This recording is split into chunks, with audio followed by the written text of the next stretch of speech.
All right, thank you. Thank you for being here today for our webinar on scaling privileged access to infrastructure. I am Diana Jovan, the VP of Marketing at Teleport and your host for today. Today joining us, we have John Capps, who is the VP of Infrastructure at VIDA, and Ev Kontsevoy, who's the co-founder and CEO of Teleport. So before we start, I want to point out on the right hand of the screen, we have a chat and Q&A tab. I invite you all to let us know where you're joining from, and also if there are any top of mind questions that you're hoping that we will address during the session. At the end, we'll have a short 2-question survey, and we would also very much appreciate it if you could let us know what you thought of the content today. We'll be covering 5 topics, about 6 minutes each. So the fireside chat part of the webinar will take about half an hour, and we'll close with 10 minutes of Q&A at the end. And so without further ado, let's turn to introductions. So John, tell us about VIDA and your role at VIDA and what's going on there. Sure, thanks, Diana. Yeah, my name is John Capps. I'm the VP of Infrastructure at VIDA, and we're an identity assurance provider based in Indonesia, primarily in Indonesia. And what we do for the Indonesian market is we do identity verification for primarily financial services institutes, but also we have customers like Grab where we're doing driver verification. And essentially we offer a service, an assurance service where we can verify to our customers, which are our B2B customers, that their end users are who they say they are. So that's predicated on our relationship with the Indonesian government, specifically the model where they provide us a database of identities and we do liveness verification and modeling around that. And then we come back from the government database and give them a yes or no. Okay, great. Thank you, John. And Ev, tell us about Teleport and why you founded the company. Sure. So Teleport is a secure infrastructure access platform. So we all know that internet lives in data centers and internet needs to be told what to do. So there are engineers all over the world who develop applications that are basically instructions for internet to do wonderful things. But engineers are not physically in data centers, so they need remote access to all of those computing resources and that infrastructure. And that is what Teleport provides. And the way we started the company was interesting because at the time, Teleport founders, we were working at companies like Rackspace or Google and others, like basically hyperscalers and companies that operate servers by like hundreds of thousands or even millions. And we noticed that hyperscalers, like these more sophisticated companies, the way that they protect their infrastructure is much different from the mainstream technology. And we decided that we need to take this difference and simplify it quite a bit and make it available to everybody. And maybe it also makes sense for me to expand on what it actually means to access, like what is infrastructure? Because it's such a generic word now. So by computing infrastructure that needs remote access, I mean data centers, cloud accounts like your AWS account, your GCP account, your Azure account, whatever, but also everything that lives inside. That includes things like databases, Kubernetes clusters, Linux and Windows servers, internal web applications, observability tools, CI/CD, essentially everything. Like our view is that your entire infrastructure and everything inside, it needs to feel like one giant computer, and you need very, very simple remote access for it. Okay, great. And John, I think in an earlier conversation, you said that you started with a concern about how you securely access the Indonesian national database and then expanded to other resources. What do you mean by infrastructure in terms of the things that you're trying to secure? Yeah, so my background is in a lot of various types of infrastructure, and I'll define infrastructure in my experience as any collection of hardware and software that can be used to platform a product. So this is anywhere that anything that evolves into a platform where I can launch my applications for my customers or applications internally for the network, data centers, hardware, servers, but like you said, AWS accounts or GCP accounts where you can have that platform as a service. So any collection of those types of resources that evolve into a platform where you can build your product. That's my definition of infrastructure. At my current business, it is hybrid. So we run AWS pretty extensively, and then we run on-prem as well due to the nature of operating in Indonesia. So part of our product is a PSRE, a certificate authority, public certificate authority, where we issue digital certificates against every identity that we verify. That way, those verifications and that verification can be legally enforceable when they're signing on to a bank account or they're signing a document or things like that. So for me, infrastructure is all of the above. I have leased hardware, and I have owned hardware, and I have licensed software, and I have open source software, and I have AWS, and we try to use a common set of tooling for these things, but it can be quite challenging in such a diverse infrastructure. And my company is not massive, and I have a very small team. So how do I scaling my team's functionality and capability without having to onboard a linear number of employees as the company grows? So that's when we're looking at things like Teleport, tools like Teleport, that's where I'm we're trying to solve a security problem, but we're also trying to solve a scaling problem, and we can go into more depth about that later. But when I'm looking at these tools, that has to be both a business value add as well as a functional requirement checkbox for us. Okay, terrific. So let's move on to our first topic, which is modernizing infrastructure access, why it's needed. So let's start with you, Ev. So can you talk about how securing privileged access to modern infrastructure is different from approaches that people have taken in traditional IT, and how Teleport solves this problem? And then afterwards, we'll talk to John about how this then affected Vita, right, in your implementation there. Yeah, absolutely. And it's kind of interesting that John already answered, I would say, probably 30% of your question in his earlier response.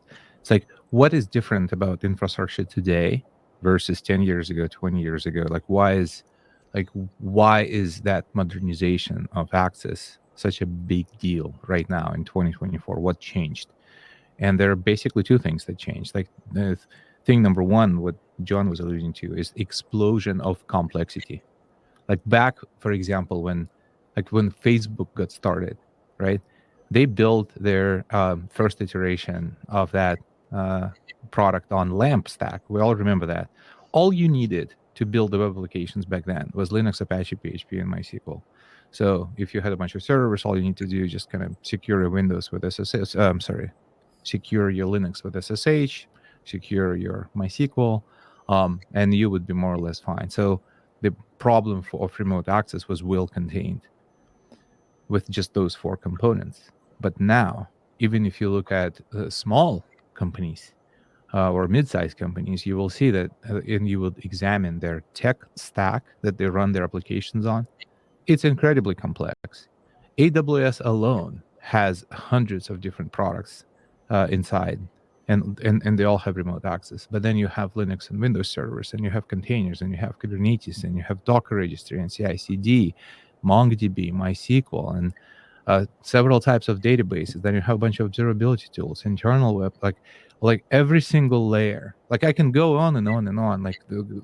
Quite literally, companies have hundreds of technology layers, different flavors of computing resources, and every single one of them listens in a network socket, has its own kind of authentication, has its own authorization, has its own role-based access control, has its own audit. Not everything speaks HTTPS, so you cannot just put SSO in front of every single protocol. SSO is not going to help you get into a Linux box via SSH, for example. So that is one problem, that modern infrastructure is incredibly diverse, just like John said. And the second problem is that, well, it's not a problem, it's actually a wonderful thing, that it's ephemeral. We are now used for to create and destroy computing resources by hundreds and thousands just using code. So this old approach of configuring access manually by clicking on buttons and dragging people into different groups, it just doesn't really scale anymore. You need your access to be defined as code as well. And that is essentially Teleport's approach to this to how we solve this problem. First, we consolidate identity across all of these different identity silos into one place. So from Teleport's perspective, you shouldn't have a separate identity for humans, separate identity for workloads, separate identity for laptops, separate identity for all different types of resources. Teleport combines identities of everyone in one place. Then on top of this, it allows us to define policy in one place. and allows us to define, to enforce deep zero trust connectivity across all these different components, effectively creating a unified access control for your entire infrastructure. And this access control becomes part of your tech stack. So it's also controlled with code.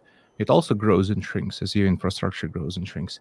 So it simplifies dramatically managing access and it implements a paradigm that I call scalable security. This is something also that John was alluding to. Like, you don't want to linearly grow the size of your security or security engineering team as your company grows. You want your security to be more kind of scalable. So you want this to look more like logarithmic. Your infrastructure continues to grow, but it's growing faster than the overhead that you are investing or spending on managing access to it. So that's our approach, to consolidate everything in a single kind of access control layer. Okay, thank you, Ev. So John, given the issues that you were trying to solve, why did you start looking for something to help you with scaling privileged access, and what were some of the key things that you were trying to address?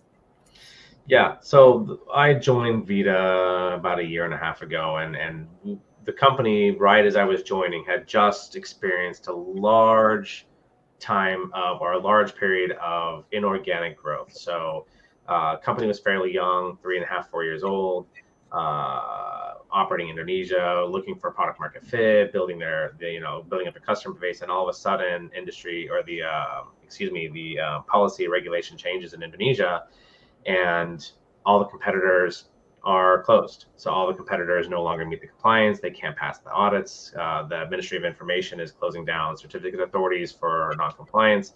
And we go from 1 or 2 customers to 100, 150 customers in 6 months.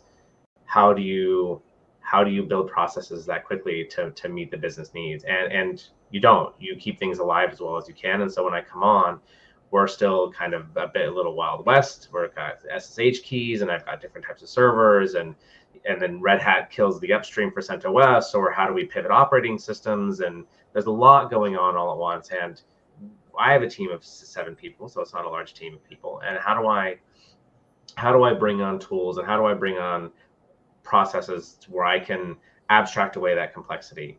And we have VPNs and 2 data centers, and site-to-site VPN with AWS, because nothing can go over the internet according to the ComInfo regulation. ComInfo is our regulator for certificate authorities in Indonesia.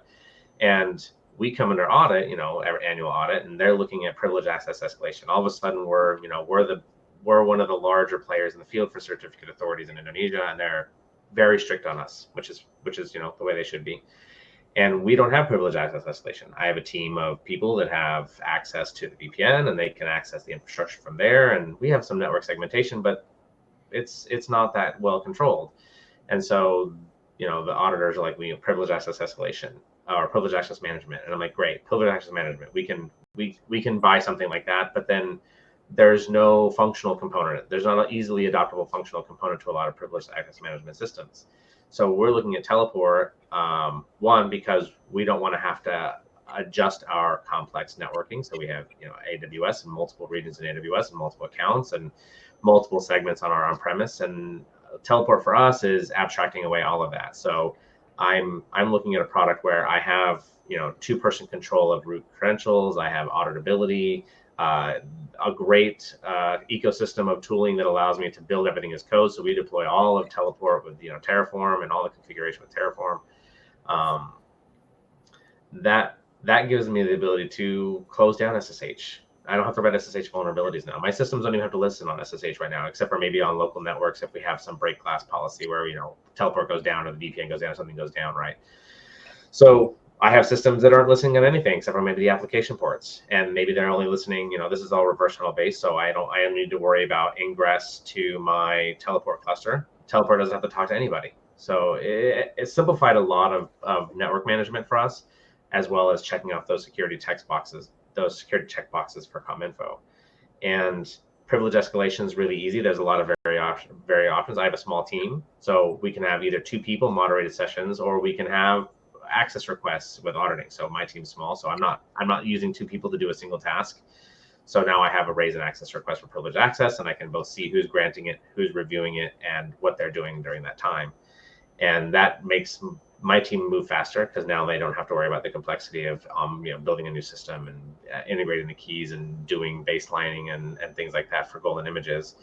I can just Terraform out a new node with Teleport, and it's available and it's tied into my policy-driven access management plan. So now I can set everything up as policy. I have mappings for my single sign-on. I can build new groups and map those to different policies and create policies dynamically. It makes things a lot more scalable for me. And that's where it opened up into now I have business value, right? So Teleport isn't just about accessing app servers. That's great. I can SSH to a server. I can access a server via an SSH style pattern. But I also have database access now, native database access. I have MySQL client on my laptop. I use Teleport. It gives me a certificate. We trust that certificate. I get a native database connection. Kubernetes is the same way, right? Kube control. I can use Lens now if I want, which is a product that lets me give a lot of observability into Kubernetes. But the thing for me is applications. I set up web proxies now, and I can basically run my intranet over Teleport. So no VPN access. So I don't have to worry about network security. I can see who's logging in. I can see who's accessing what web UIs. We have single sign-on versus those web UIs. So we have a lot of options here now for realizing business value, where I can bring in my engineering developer enablement for non-production environments. I can bring in my operations team. I can bring in my marketing team if they want. Our back office doesn't need access to the VPN anymore. So for me, it was Teleport solves a problem that I might have an immediate problem, but I can also justify this to my business with business value, proper business value. We can realize now the benefits of enablement across multiple parts of the organization. So that's kind of the idea behind Teleport for me is a lot of it reducing complexity and implementation, but also actual business value. Because I have a very business-oriented business organization versus a technology-oriented organization, which there's no right or wrong way to do it. Every business has its own different culture, but mine is business. If it's not adding value to the business, it's not likely to get a lot of budget or attention or priority. And that can be quite challenging for me. So the more that I can have business value with tools that I adopt, the more I'm going to get buy-in across the organization. So this idea that you started with your engineering team and then expanded out to other business groups within the organization is really interesting. And I think you called it a self-service security pattern. Can you give an example of what, how you did that for one of your groups and how those groups realize business value? Sure. I have an excellent example because it was a really early adoption use case for us. I have a team of people that are not part of my business line that need to be able to access and do manual validations of identities, right, against the government database. Tons of restrictions against how we access the government database, right? So we have a very specific MPLS line network connection to the government. We have very specific patterns and networks that we can access to that system, and that cannot be publicly accessible. And even behind the VPN, it'd be quite challenging. So originally we had a Windows host that was approved, and people would log into the VPN and they get on the remote desktop and they would open the browser. It was a mess, right? Couldn't track it. We couldn't see what they were doing. Couldn't see who was logging in very easily. There wasn't a lot of traceability. So we've set up basically a web proxy, got it approved by the government, and all the hardening done. And now I can get my users access to Teleport, and I can see who's logging in and when. I can control their access, and they can access this web portal now via the web proxy directly through Teleport. And because it's a reverse tunnel, there's no network connection. If you're accessing Teleport, you're not accessing the network, which is a key differentiator for us. Like being on the VPN, of course, I can do a zero trust network, but it is so much more complex than a zero trust policy, because a policy is, I can use language to define who I'm trusting and then implicitly deny everybody else. Whereas a network, zero trust networking, can be a lot more challenging to implement, especially across hyper-converged network with AWS. So that was the initial use case for us in different parts of the business. Our operations team now has 60 people, where they were on the VPN and it's a 1 hour timeout and 2FA. And now we have this single sign-on with Teleport, and they can access, and I can see everything that they're doing, and we can audit that as necessary. So whenever we have the ComInfo, whenever we have our auditors come in, we can basically just click through and be like, here's the audit trail, and we can basically attribute everything we need to back to the policy. Fantastic. And Ev, you work with a lot of customers directly. What kind of other benefits are people looking for when they implement secure privileged access? That's an interesting question, because I was just recently asking, like, I decided to ask exact same question every time I meet a customer and see how their answers would be different. And I would ask them, like, what are the top 3 benefits you're getting out of the solution? So, and what's interesting was that the security was rarely mentioned as number 1. And it's not because they don't care about security. It's just not very exciting topic for most people. What instead they would tell me that it's a productivity benefit and faster time to market benefit. Because like a lot of what John was saying is like, hey, I need to do a lot with a team of 7, and my company continues to grow. And I'm not going to have the opportunity for the size of my team to linearly kind of follow the size of the company. Like, everyone expects technology to scale non-linearly, to deliver exponential benefits. So that is what most the Teleport users would tell me, is that Teleport allows us to be on a kind of fast path. So if you're an engineer and you need to access I don't know, Kubernetes cluster on your AWS environment, and then you need to access maybe some Linux boxes in your internal, like your own data center. And then there are some internal web applications that you're using for whatever purposes. And oftentimes these, like all of these resources are on different networks. So you need to kind of juggle your different VPN credentials. You need to sometimes, like, switching from staging to production is also convoluted. So all of that leads to human errors, where people accidentally, and probably most engineers have a story in their career, how they accidentally deleted the table in the production database because of that mess, because of human errors. So that is most likely, not most likely, that's the most common benefit. And that's probably why we called teleport, because it feels like all of these computing resources are just getting teleported into your laptop. So you could the things you're supposed to get access to, you get access to instantly. So that is the beautiful thing. And another benefit too is obviously from a security perspective, because we probably all know that cybersecurity industry is on we're on a losing streak. So the frequency of breaches and data exfiltration accidents and the damage caused by cyber attacks and ransomware attacks is actually on the rise. So there is like something broken in our industry. So what is that? And the answer is that attackers, they just over time, they realize that attacking vulnerable software, attacking vulnerabilities in software is actually quite expensive. But instead, attacking humans and attacking human behavior is actually much easier. So humans make mistakes all the time. We're extremely unreliable. So we click on links we're not supposed to click. We open attachments we're not supposed to open. We could lose our laptop somewhere, like in the restaurants. There are all kinds of mistakes that humans make. And that's what attackers do. They try to trick humans into making these mistakes. This is where all the phishing attacks and deep fake attacks, like all forms of identity attacks, they all try to trick you into making a mistake. And once you do make a mistake, what happens next is that attacker steals your credentials. They're looking for private keys on your laptop. They're looking for those config files for different cloud providers. They going after your browser cookies, API keys, all kinds of credentials that they could find. That is the goal of an identity attack. And those attacks, they represent 75% of all attacks. So that is the reason why the industry is that we have been losing to the dark forces. So how do you prevent humans from making mistakes? You can't. You could invest all you can into training. So that will probably lower probability of humans making mistakes. Let's just say you can lower probability of someone making a mistake by a factor of 2. But what happens, going back to this kind of function of scale that John was referring to, you grow 2x, you hire twice as many people, and the probability of someone making a mistake goes up to where it was before you invested all this time in training.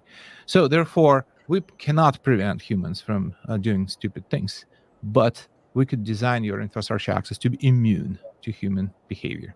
And the way you do that, and that's what Teleport provides, is that Teleport doesn't use any forms of credentials. We don't rely on passwords. We don't rely on browser cookies. Teleport uses what we call a cryptographic identity under the hood. And that's true for humans. It's true for machines, for hardware. And the way it works is that so you configure Teleport to use combination of a trusted platform module. So essentially it's a secure chip on the motherboard of your laptop. And you combine that with the biometric information of a human and with a password. And those three things collectively, that uniquely defines that particular human being. If any, and then Teleport issues a certificate that is tied to those characteristics. And additionally, the certificate is pinned to the IP address of a client. So now you have an identity that is not represented by some kind of piece of information that could be stolen, uploaded, downloaded, cloned, shared with another person. So using this approach that we sometimes call secretless approach, because the actual secret is stored in a physical world. It's a microchip on your laptop and your finger. So that allows your infrastructure access to be kind of immune to how you behave, because the secrets cannot be stolen. So, and a third benefit that everyone would always mention is the ease of achieving compliance. So Teleport has a component in called, it's a new product we launched last year called Teleport Identity. So that is a component that allows you to automatically generate reports that you could show to your auditors that say, hey, these people never have access to infrastructure unless this accident happens. And then we have this access review process, and then access is automatically revoked. And Teleport allows you to document that all of this is in place and all of this is enforced. So therefore, just the overhead of passing compliance audit is very, very low. So that's the third benefit that everyone would mention. Okay, thank you, Ev. So let's now turn to what it takes to implement this. So I think in the traditional privileged access management market, sometimes these projects are known for being long and complicated because you're trying to identify all the privileged users in your organization. In this case, you already know all of your users are privileged. It's more about how you're securing their access into infrastructure. So, John, what was involved in deploying Teleport for these purposes? Like, what was the time frame? What resources did you need? How long did it take to stand up? Yeah, so we were quite rapid adopters, and I would recommend ultimately taking a more intentful approach. So we were in the middle of an audit, and basically PAM had come up as a point that we needed to make sure we were finishing. And so we had been looking at privileged access management and been looking at Teleport already. And basically it was, this meets our requirements. We've done some pilots, and then we ran with it. We have quite a robust Kubernetes skill set on my team. And so we basically took out of the box Helm charts with some good opinionation and overrode a couple of our own options. So we can only access our Teleport over the VPN at the moment. We're still evaluating public access. So there's some complexity around putting things directly on the internet. So we're running over the Teleport and making sure that our converged infrastructure in AWS and our on-prem is robust enough to support this. But basically it was, infrastructure team first. So how do we define access, and what does privileged access management look like? So how do we have a pattern where people can request access? Who's going to be allowed to review those? We quickly put together infrastructure and engineering, basically our two major components here. So infrastructure team can access privileged access. We are processing tickets basically based on privileged access management. That way engineering can approve those requests. So we now have basically partnered up with the engineering team to be able to provide that function in the event that we do need to move quickly, right? As it evolves, we bring on other types of non-privileged access. So we're talking about the web UIs or the applications in Teleport, and those don't have a differentiation between privileged and non-privileged. That's just a matter of access control. So who can access what applications, who can access what databases, how do we map users on systems to users in Teleport, and how can we grant access? So if you want to access root, obviously that's privileged access management, but what do our non-root users have access to on each of our servers? So making sure that we have all of that defined as we're going into the implementation was pretty important. But we took it, basically initially it was just SSH. How do we SSH into systems? And there's some questions here. We can address those very shortly around that. But my team is largely doing a lot of work around logging into a system and making changes. Now, as that changes, recently we've integrated our teleport implementation into another product produced by PagerDuty called Rundeck, where now we have self-service. I have a machine ID using this TPM registration from a server that we have. That machine ID is automatically renewed. We're able to access or control access around that machine ID, but abstract that away from our self-service tool. So now I can write automated tasks that have access to my infrastructure at a policy-driven level. And we can write automated tasks against those, so self-service again. So if I want someone to be able to do a very specific action against 2 or 3 databases, for example, delete a user or reset a password for our product, right? Now I write that up, automate it. I run that on my machine ID. That whole thing is abstracted from the self-service tool. And now I'm even more not needing to log into systems. So we're moving away from that SSH access into more of a self-service access, but it's the same patterns that Teleport offers us with SSH and with applications and with other things. Now it's just more machines and less people. So same patterns. And that's one thing that really appealed to us, is the ability for us to adjust our access patterns and still be able to use Teleport to provide value. Terrific. So policy has come up a few times. So let's touch on our last topic before we go to Q&A. Ev, Teleport Policy is a product that Teleport recently introduced. Do you want to briefly describe what that does? Sure. So before I dive into Teleport Policy offering, let me just make an observation that I would argue that policy management for modern infrastructure is currently not a solved problem. What I mean by this is the following. So the normal state today of affairs in any infrastructure is like a heavy fragmentation of identities. So organizations normally use one system to manage identities of their employees. It could be like Okta or Active Directory. So that thing holds the kind of, so it's your source of truth, like who works in your organization, what do they do, and who they report to, and which groups they belong to. But then your servers, your infrastructure, identity of those machines are stored in a completely different system. Then you have your client devices like laptops and smartphones. So identities of those devices stored in a different system. And if you have identity in this fragmented state, you cannot enforce policy in one place. That's really like a big problem in the industry. So your policy ends up being fragmented. So you have your IAM roles and AWS over there. Then you have some other policy for your hardware in another place, and that drives this extremely high operational overhead of kind of securing infrastructure. So several attempts have been made by different companies to solve this problem, to try to consolidate access in one place.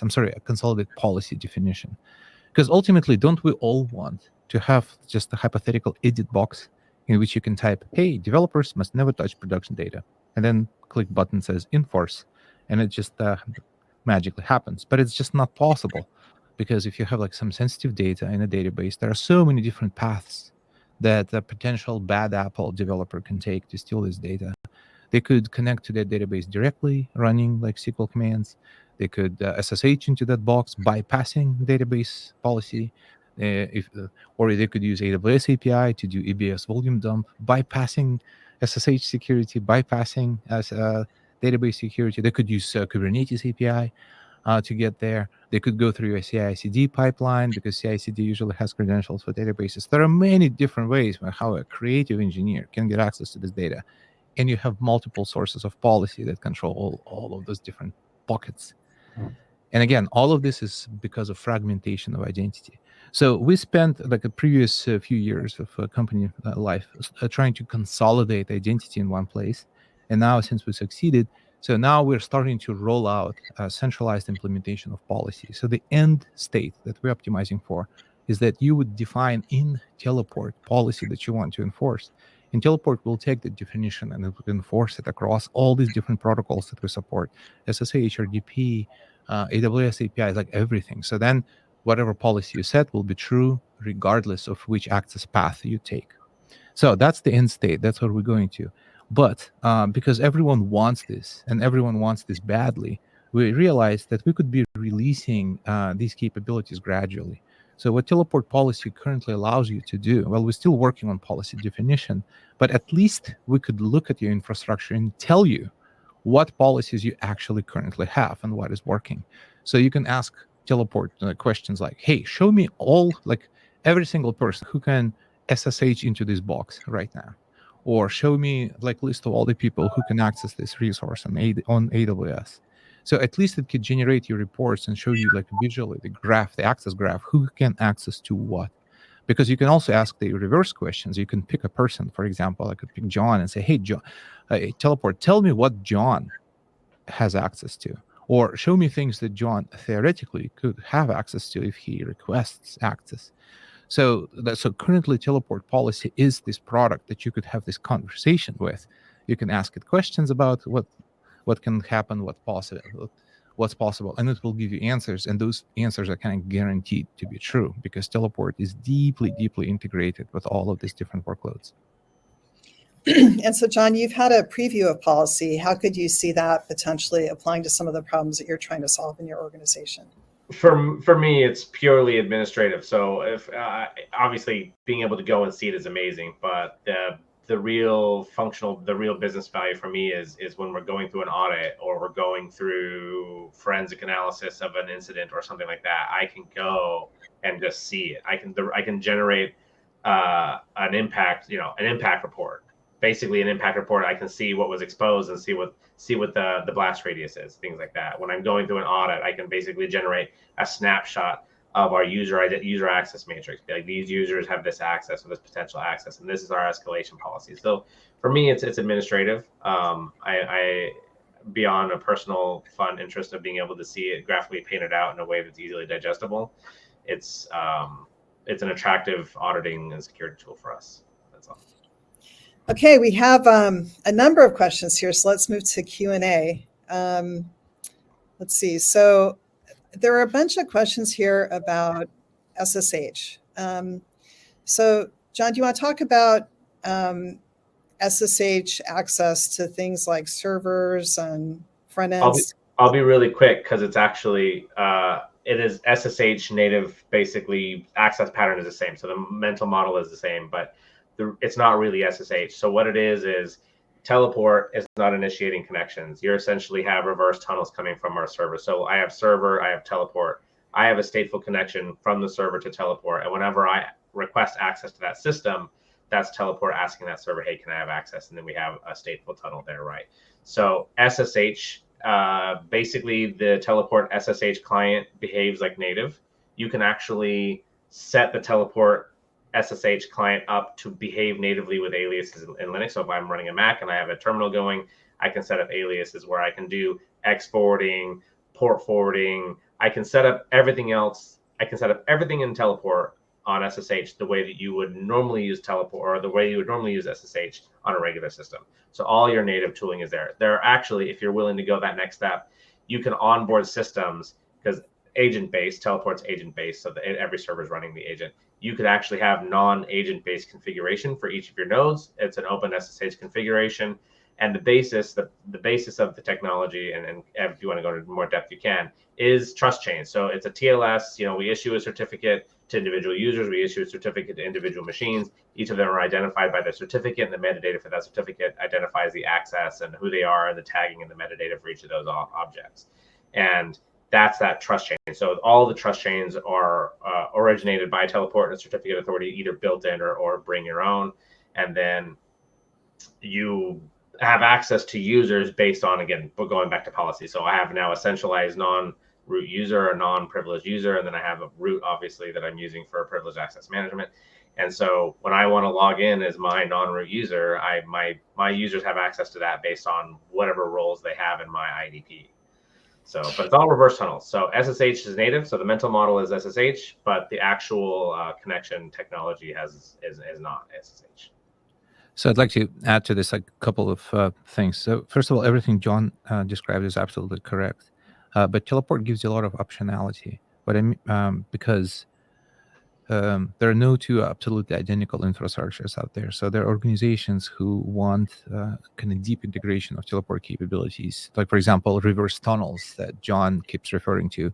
That allows you to implement like extremely secure system where all of your servers, they don't listen on the network anymore at all.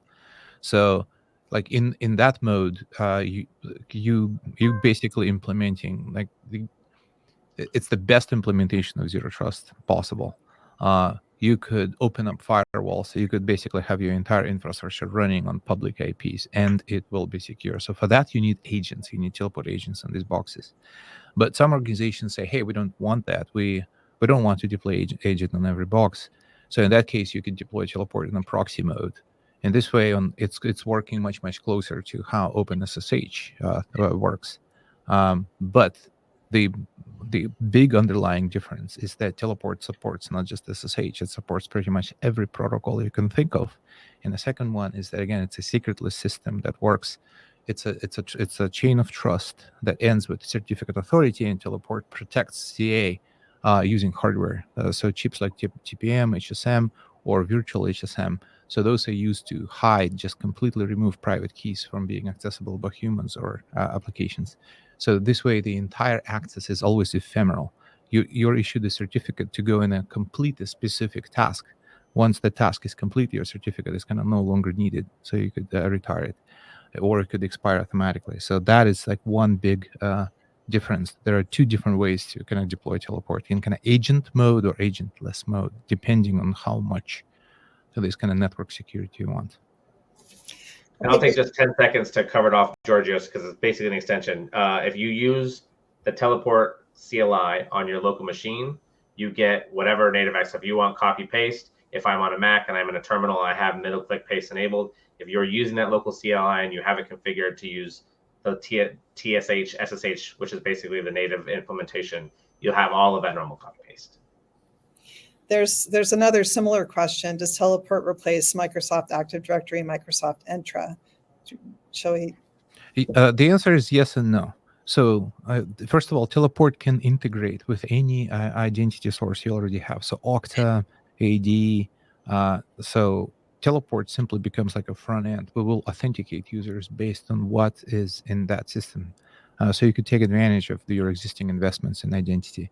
But sometimes engineering teams actually say, hey, we don't want to use a company central identity. Again, it's just kind of like it's internal kind of politics of how they want to manage access. In that case, teleport can act as an SSO provider itself. So once again, you have this optionality. Either we can integrate with your source of identity, or teleport can become your source of identity. So here's a question from Ken Ricketts. Based on the business value, who do you typically see allocating budget for teleport? So we usually run into, well, there are obviously kind of long tail of scenarios, but primarily we come out of either identity budget or privileged access management budget. So those are two kind of common sources of where the budget comes from. But sometimes it also comes from just like a general platform engineering budget. So if you have kind of platform engineering team, sometimes it's called foundation engineering team or cloud engineering team. So they have a budget. Sometimes it comes from there. It depends how a company internally is structured.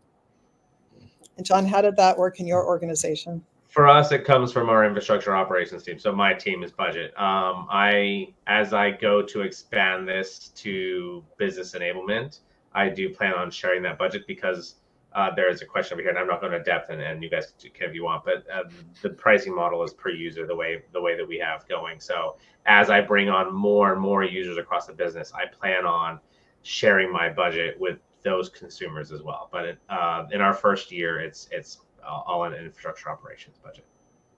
And there's another question for you here. What teleport features made you decide to use the product over others? Yeah, without going into too much depth, for us, the product is great, and there are other great products. For me, it was ease of implementation. How quickly can I get it going? How quickly can I deploy it? So the tool itself is very good. The ecosystem of support tooling is also really strong, and Teleport is invested in improving, and they've set the standard. So you have to go into this with this knowledge, and for better or worse, there's a very rapid release cycle with Teleport. And we are attracted to that because we get to see fixes constantly, always improvements. It's every quarter, major release, every 6 months, major release, and minor releases every 4 weeks, 3 weeks. It's quite rapid. But every minor update sees improvements for us. So the tooling is great, but also we had a great engagement really early on with Teleport. We have the ecosystem of tools. Support is really amazing. The pricing for us made sense compared to other PAMs. So it was both technical, but also it was also a good relationship. I mean, we have a great relationship with Teleport, so that was probably one of the big drivers for us. Support's been amazing. The release cycle for us is really attractive. Okay, so we're closing up on the end of our time here. So I'm going to ask each of you to leave us with one parting thought. Ev, why don't you go first? Actually, I just saw there are several questions from Darren, and so about whether Teleport supports AWS CLI and Azure CLI and RDP and X11. So the answer is, like, very simple answer is yes to all of those, and here's why. So to answer Diana's question, like, our vision of the future, that's why I want to share with everyone before we leave. Our vision of the future is that the complexity will continue to increase. We're going to be adding more and more technologies into our data centers, into our cloud accounts. So managing remote access for every little thing individually is just not going to scale. It will work, but it will not going to scale. It's not a good scale story. This is why I'm so happy that John brought up the question of scaling early. And we will continue to get more and more different types of identities. For example, now everyone is training intelligent agents. Everyone is extending or building LLMs and putting those things into their infrastructure. They will need an identity too. They will not behave like humans. They will not behave like your typical microservices. That's a completely different type of animal that will also need to have a role, that will also need to have permissions. And those permissions will need to be elevated and reduced. So the point I'm making is that the complexity of computing, as it continues to increase, we have to consolidate access controls across all these different protocols and identity types. So that is simply inevitable. Like, whether it's Teleport or something else, or it's something else that you would build internally, I do encourage everyone to start thinking about this now, because the surface area of an attack will only continue to grow, and the cost of maintaining access control will be getting out of control. So this is why modernizing access matters so much in 2024. Okay, and how about you, John? Any final thoughts for the audience here? Yeah, it depends on your organization, but I find if I can look at a tool that as a technical solution for a problem I'm having that has real business value, that is very attractive for me. So if I can take a list of functionality and, like, great, from a technical standpoint, these are amazing. How can I realize value across the organization, right? It's not only about solving my immediate problem, solving my scaling issue, solving my whatever. Every product that I want to look at, I always try to, if I'm taking it, especially to my CEO, if it's a large purchase, how does this benefit the business? Obviously, we'll pass audit, but that's a function. That's my roles and responsibility, right? I can do that a million ways. I want a product that, if I'm spending the money, I can realize additional business value on. And for me, Teleport has been great for that. I mean, I'm using the Teleport essentially to build out an intranet here where I don't need a VPN, and that's been really attractive because Indonesia national firewall, technical reasons or whatever is going on in Indonesia, right? So for me, it's business value, and that's where I'm getting the most buy-in from my my leaders as well. So that would be my tidbit is here is if you can have something that you're buying or have something that you want to do that brings actual value across the organization, you're going to get a lot more adoption, better adoption, happier customers, whether your customers are engineers or your customers are paying customers, it doesn't matter. That's where I'm seeing the most value from a product like this. Okay, thank you, John. So for our audience, if you asked a question, we did not get to it, we will reply with an answer after the call. I'd like to remind you about the survey. If you'd like to comment on your experience today, we'd certainly appreciate it. And thank you, Ev, and thank you, John, for joining us today. Great. Thanks so much, man. Thanks, Ev. I really appreciate it. Bye, everybody.